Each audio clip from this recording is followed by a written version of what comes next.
Hello world, it's your girl Bambi back at it again. And so I just wanted to come on real quick and like give you guys my little update because I went on a date the other day. That part, right? And it was some red flags. And so I'm just gonna mention some red flags because sometimes we don't be knowing some red flags. So I was like, yeah, these are definitely red flags and I need to stay away from this shit, right? Anywho, let's start off with the first red flag, right? First red flag was he had asked me maybe for 2 or 3 days straight, maybe 2 days. 3 days is probably stretching. 2 days straight. What time was gonna get up, right? It's gonna throw a time out there. Let's say 4 o'clock, right? 4 o'clock, right? I mean, like, even to the point that the day of the date, he was like, "Well, I wish he was actually getting up earlier than 4 o'clock," which made me assume that he was gonna be extra on time. That was my first problem. But actually, no, it wasn't my problem because I actually like to be on time, especially if it's like the first date. Like, I'm not trying to give a bad first impression, right? Anywho, let's just say this man's was 47 minutes late. And let me tell you why I was in my feelings. I wasn't in my feelings because he was late. I was in my feelings because exactly at the time we were supposed to get up, I text him like, I'm ready. No reply. I don't get a reply until we said 4 o'clock, right? So 4:15 is when I get a reply. Not a acknowledging like, hey, I'm late. Like a okay bet, I'm about to leave my house. Mind you, it's like a 22-minute ride from that point. So hence why that person was here 47 minutes late, I believe. Whatever. But this is why I was in my feelings. Number one, you can acknowledge that you're late, right? Nobody's too good to be like, oh, my bad, like, I'm running a little late. Because that's definitely what I would have did at least, right? Number two, motherfucker, I cooked. And it was some bomb ass spaghetti, right? And if you would have told me you was gonna be late, I would have eaten a little bit. But I try to keep my appetite for you, right? Right? Okay, bang. And then, so this is the date. Mind you, I was ready. Let's say by 4:12, I was already to cut him off. Like, I'm done. Like, he should have been here, right? But whatever. My daughter talked me out of it. She's like, no, mommy, you need to change your attitude. So I changed my attitude, right? Bang. So then he picks me up. We go on a date, right? And everything's great. Like, it's a little bar, whatever. Like, we can get little, like, little pick me food, whatever. Like, and nothing wrong with that. I'm easy to impress. As long as it's good food, I don't give a fuck if it's a hole in the wall. If it's some good food, we will eat. You know what I'm saying? So, anywho, he proceeds to tell me how because now he's actually getting to know me and my personality a little bit. He proceeds to tell me how where have I been at his whole life, and he he goes as far as saying, well, if we got together, right, at some point we would have to eventually, like, you would have to introduce me to your kids. That's a red flag. I mean, this is date one. Like, I mean, I try not to think too much of it, but I was just saying, kind of red flag, right? Okay, whatever. So he's like, we're gonna have to introduce me to your kids or whatever. And so like, how would that go? And I'm like, well, I tell my kids everything. So like, they would know when it would be kind of like that time for me to introduce you or whatever. He's like, yeah, because it would be really cool. Like my kids and your kids getting up together and like, chilling. I'm like, okay, whatever. Then he's like, I'm into like marriage, so like, I would know within like the first 2 to 3 years if this was like, basically saying like he would ask me to marry him within the first 2 3 years. We would probably be engaged type of shit. And I'm just like, okay. Like, I was like, listen, I just don't put any expectations into anything because like, I'm just kind of going with the flow and seeing how it goes. Like, you're getting to know me and I'm getting to know you. I met him off this dating site. So he told me after the date, he said to himself, if the date went good, he was going to delete the site. And that to me was even a more big red flag because I'm like, did I say red light? Or I think I said red light, but I think that was more of a red flag only because I'm like, wait, why would you delete the app? Like, it's only date one. Like, you don't know me enough to say, oh, I'm going to just take this app off. And which, it should make me feel good. Like, damn, he thinks I'm that cool that, he would just delete his app. But I'm like, It's just not enough. It's just not enough information for you to want to delete the app. Okay, fine. Right?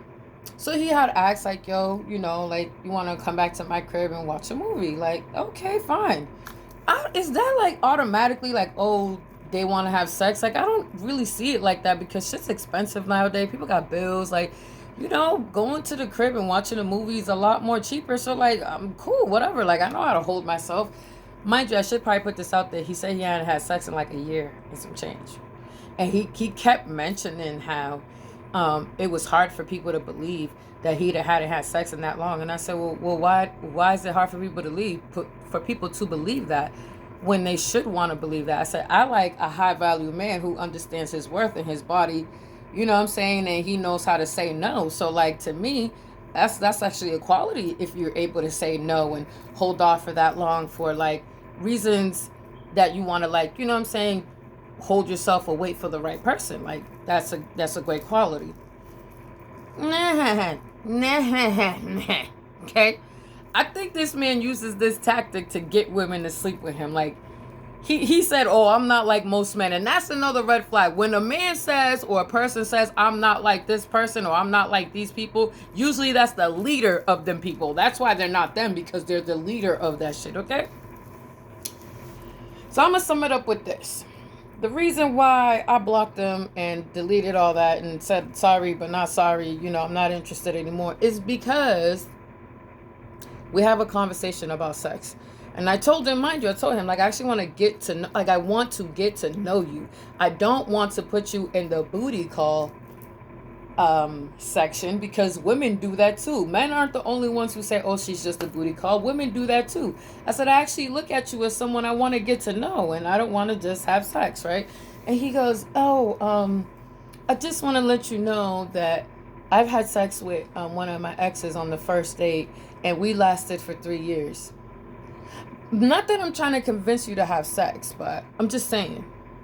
Mind you, he was super, super, super adamant on me staying over. And I'm like, I'm not staying over your house. Like, it's the first day. Like, to the point that he pretended to sleep. Like, I almost felt like I had to call Uber. Like, dude, do you need me to call an Uber? Like, to the point that I don't care if he gets up under here and say something. Like, please do. Please comment on my shit. But anywho, I digress. Listen, if a guy is saying too many things that are too sweet for no reason in the beginning, talking about marriage and where have you been at his whole life, that is a red flag. Another thing, a man who doesn't value your time, that's another red flag too. If you can't even at least take accountability and say, oh, I apologize for coming late. You know what he told me? Oh, I figured I'd come late because most women are late because they be taking their time. Huh? And still had the audacity to tell me he was going to clean his car, but he figured he was running already too late. I looked at him like, boy, I was hangry, and had you went to clean your car, yeah, probably wouldn't even be here. But anywho, like, the point to it too is when you have an intuition, because I told you at 4:12 I was ready to cut him off.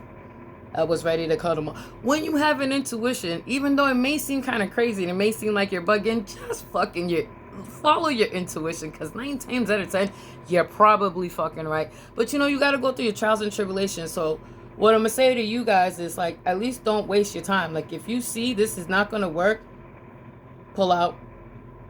Figuratively, literally, pull out. You don't have to be an asshole. You don't have to say nothing. If they want to say some fucked up asshole shit, let them. You don't have to reply to them. You know why you pulled out, because he definitely has some, what did he say? I needed to go heal and I was immature, blah, blah, blah, blah, blah, whatever, boy. Now you're talking to yourself, because I'm not replying to that. So I'm just saying, like, yeah, those were some red flags that I was just like, that's not going to happen. I really feel like he was just looking for a booty call. Like, I really don't know what he was looking for, but, oh yeah, and in the day he was like, I just brought you here because I needed to see if you was, like, worth me, like, taking you out to a fancy restaurant. And now that I know you're worth it, like, now I can take you to a fancy restaurant. Like, and there's nothing really wrong with that, but it was just the way he said it. You know what I'm saying? So, again, when someone shows you the true colors and who they are, believe them the first time. You don't need to waste your time. There is someone out there for everybody. And if you feel like you're being too picky, 9 times out of 10, you're probably not. And that just means you need to, wait until you find the person that you're looking for, and they will come eventually. So, And I'm glad I did. I'm glad I waited. I'm glad I cut it off. Like I just no. I don't got the time or the energy. But anywho, until further notice, bye.